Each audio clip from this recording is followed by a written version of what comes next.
Fíjate en estos puntos que aparecen en pantalla. Seguro que inmediatamente has deducido la estructura que tienen. Están divididos en dos pedazos. ¿Y qué hay de estos? Esta vez parecen formar un camino cerrado, encerrando un agujero. Pero realmente estas dos figuras son solo un montón de puntos, y no son lo mismo que las imágenes mentales que formamos de ellas como conclusiones. ¿Cómo podemos llegar a estos mismos resultados pero de un modo computacional? Es decir, sin depender de nuestra intuición visual. Hoy descubrimos la persistencia, el arma secreta de nuestra cazadora de agujeros.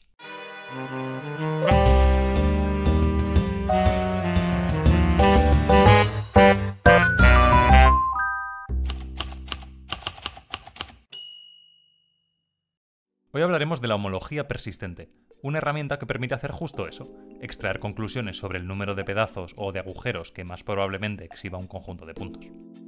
Nos centraremos en el caso de la detección de agujeros, pero funciona igual para el otro. Este vídeo es el quinto y último de una serie en mi canal, pero si no te has visto los anteriores no pasa nada, está pensado para que puedas seguirlos sin haberlos visto todavía. Lo único que tienes que saber es que con la palabra homología me refiero a un método matemático para contar y detectar los agujeros de una figura como esta. Por supuesto, si te has visto la serie de principio a fin, habrá algunos comentarios extra que te proporcionarán un mejor entendimiento de todo esto. Vamos allá. Esto que estás viendo se llama una nube de puntos, un nombre muy acertado ya que solamente se trata de un montón de puntos. Cuando hacemos estadística con datos numéricos, se suelen representar todas las medidas que hemos tomado en nubes de este estilo. Por ejemplo, si estamos midiendo el peso y la altura de un montón de personas, cada persona observada viene representada por un punto. Cuanto más a la derecha, más pesa, y cuanto más arriba, más alta. Si estuviésemos midiendo 3 datos para cada persona, la nube de puntos se representaría en 3D, y más allá de eso no se puede dibujar, pero sí representar matemáticamente, como listas de 4 o más números. Si has hecho estadística alguna vez, seguro que has visto un montón de nubes de puntos que se amontonaban en una línea recta, pero esto no sucede siempre, que va. En el ejemplo que vimos en el primer vídeo, teníamos una nube de este estilo, y la característica que queríamos detectar y medir es este agujero que parecen delimitar los puntos. He aquí, sin embargo, que nos topamos con el gran problema. Si le das esta nube de puntos a la homología, o sea, le preguntas ¿cuántos agujeros tiene esto? Su respuesta es rotunda, ninguno, solo hay puntos, aislados los unos de los otros. En cambio, nosotros, los humanos, intuimos de forma bastante clara la forma del agujero. Una posible explicación de lo que hacemos, aunque sin darnos cuenta, es la siguiente. Interpretamos estos puntos como muestras tomadas de un patrón más general y continuo que corre por debajo.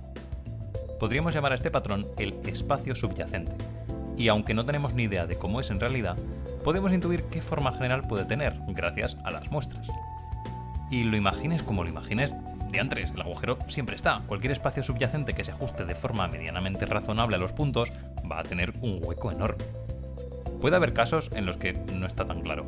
Mira, si a la nube le quito estos puntos, ¿qué prefieres? ¿Este espacio subyacente o este? Para ciertas personas, el hueco que queda entre estos puntos es suficientemente grande para pensar que aquí no debería estar relleno, mientras que otras no lo vean como un problema.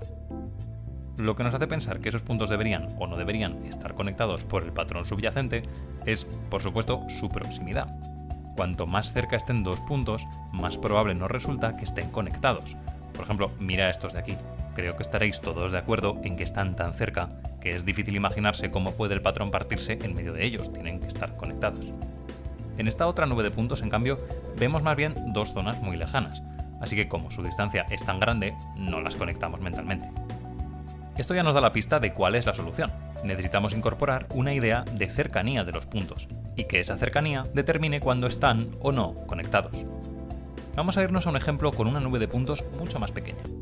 Como ya he dicho, cada cual puede tener su opinión en cuanto a cuál es el momento en el que dos puntos están lo suficientemente cerca para ser conectados. Podemos formalizar esto con la idea de una tolerancia. Elige una cierta longitud y si dos puntos están a una distancia menor que ella, tu tolerancia, los consideras conectados por un segmento. Habría que ir comprobando cada pareja de puntos a ver si están a una distancia menor que la tolerancia o no. Así quedarían las líneas en este caso. También si tienes 3 puntos que están a una distancia menor que la tolerancia 2 a 2, puedes considerar que el triángulo que barren también está relleno. Si has visto el segundo vídeo de la serie, notarás que lo que estás creando es un complejo simplicial geométrico, y que, por supuesto, podrías convertirlo en uno abstracto. Este complejo se denomina el complejo de Vietoris-Rips con tolerancia T, de la nube de puntos, y se define como acabamos de ver. está compuesto por todos los puntos de tu nube y además de cualquier símplice, segmento, triángulo, tetraedro, etc., cuyos vértices estén todos a una distancia menor que t entre sí. Por supuesto, si eliges otra tolerancia, tu complejo de Vietoris-Rips cambiará. En los casos extremos, si eliges una tolerancia minúscula, no conectas nada con nada, y si la eliges enorme, todo el mundo va a estar unido entre sí y va a formar un barullo importante. Estos dos casos extremos no son muy útiles, pero es interesante verlos. Aquí hay otra forma de visualizarlo. Dibuja en cada punto de tu nube un círculo cuyo diámetro sea igual a tu tolerancia. Ahora, si los círculos de dos puntos se cruzan, eso quiere decir que están a una distancia menor que la tolerancia, así que únelos. Cuando aparezca un triángulo de círculos unidos, como este, une los puntos correspondientes con un triángulo. Volviendo al ejemplo complicado, voy a elegir una tolerancia que me parece razonable y a ver cómo queda el complejo de Vietoris-Rips correspondiente. Nada mal. Esta figura sí que es algo más interesante que le podemos dar a la homología, para que nos diga su cantidad de agujeros. Sin embargo, ahora que disponemos de los complejos de Vietoris-Rips, nos enfrentamos a dos problemas en paralelo. El primer problema es que la homología no discrimina agujeros por su tamaño. Para ella es igual de importante el agujero enorme que hay aquí como estos agujeros pequeñitos que han aparecido en mi complejo. Así que el número de agujeros que voy a obtener de ella difícilmente va a ser significativo del número de agujeros real. Muy posiblemente esté inflado debido a estos pequeños artefactos. El segundo problema es de otra índole. La introducción de una tolerancia para definir el complejo de Vietoris-Rips ha hecho que la subjetividad entre en el juego. ¿Qué tolerancia escoger? ¿Cuál es la que mejor representa el espacio subyacente a mi nube de puntos?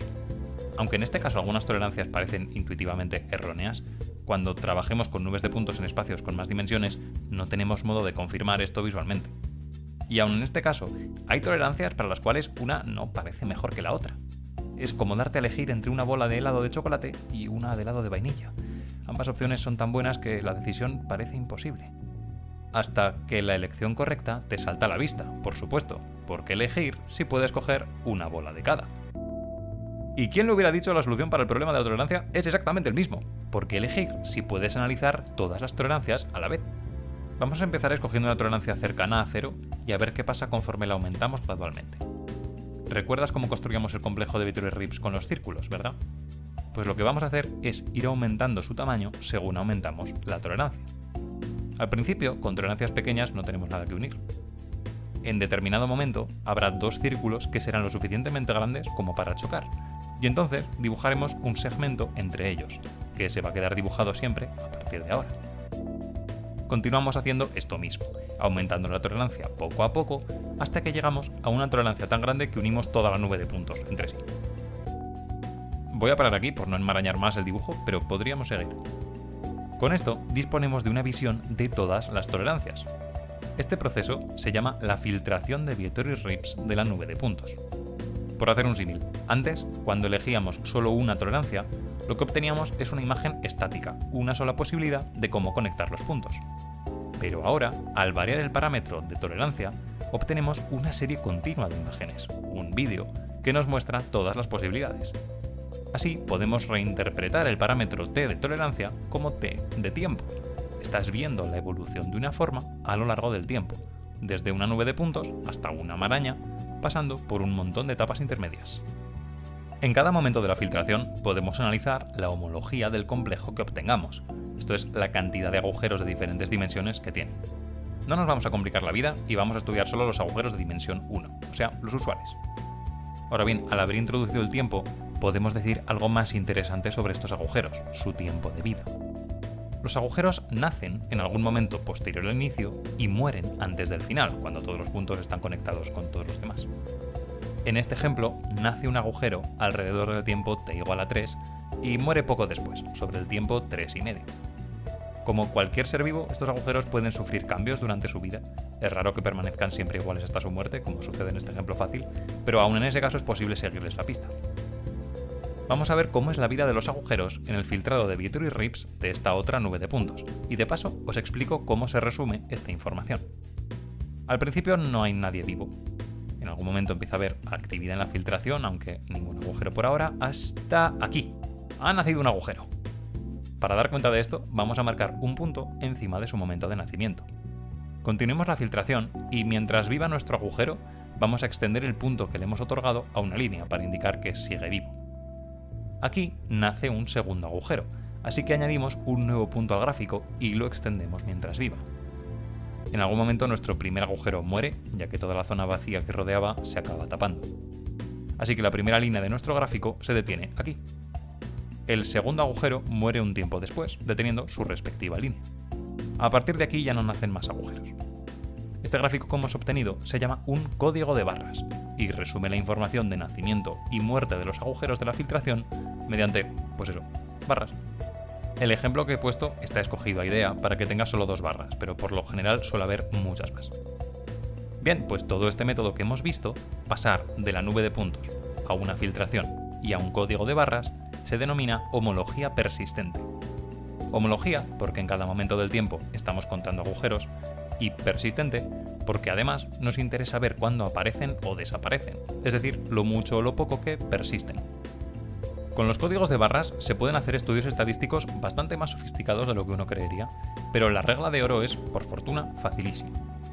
Cuanto más persiste un agujero, o sea, cuanto más larga es su correspondiente barra, más probable es que sea importante. En estos ejemplos pequeños que hemos hecho no se aprecia muy bien, pero he pasado nuestra nube de puntos original por Goody, una librería de Python de código abierto que realiza homología persistente, y aquí tengo su código de barras para agujeros usuales. La barra que salta a la vista es esta, enorme. Esto está diciendo que hay un agujero que ha sobrevivido un montón, pues claro, el agujero enorme central. En cuanto a las otras barras pequeñitas, ¿recuerdas los agujeros pequeños que surgían como defectos de la elección de la tolerancia? Bueno, pues estas son sus barras. Hay bastantes, porque muchas tolerancias van a dar algunos de estos artefactos indeseados, pero su tiempo de vida es casi nulo. Son muy inestables. A poco que aumentes la tolerancia, se taparán. Así, casi sin querer, hemos resuelto también el otro problema que teníamos. La homología persistente reduce considerablemente la importancia de estos pequeños agujeros, como debe ser, porque detecta que sobreviven muy poco tiempo. En fin, la barra larga es la importante y nos permite afirmar con mucha seguridad que esta figura tiene un agujero. Ah, por cierto, el código de barras siempre se dibuja en plano, aunque los agujeros de los que se hable sean de más dimensiones, así que siempre son visualizables. La homología persistente es la herramienta por excelencia del análisis topológico de datos, una rama bastante joven que busca aplicar conceptos de topología para fines prácticos.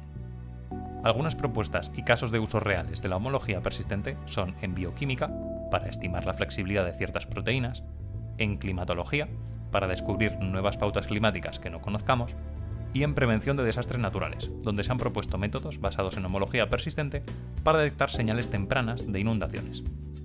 El análisis topológico de datos tiene apenas unos 20 años, sigue siendo una rama muy nueva y con muchas incógnitas de la que merece la pena hablar. Si os interesa saber más de alguno de estos casos de uso prácticos, contádmelo en los comentarios y puede que haga un vídeo al respecto. Hasta aquí la serie Homología cazadora de agujeros. Espero que os haya resultado agradable este breve paseo por uno de los temas más importantes de la topología algebraica y que hayáis captado su potencial en aplicaciones prácticas. Puede que regrese a la homología en algún otro momento o que hable más sobre usos de la homología persistente, pero esta serie introductoria toca su fin aquí. Gracias por ver el vídeo hasta el final y hasta la próxima.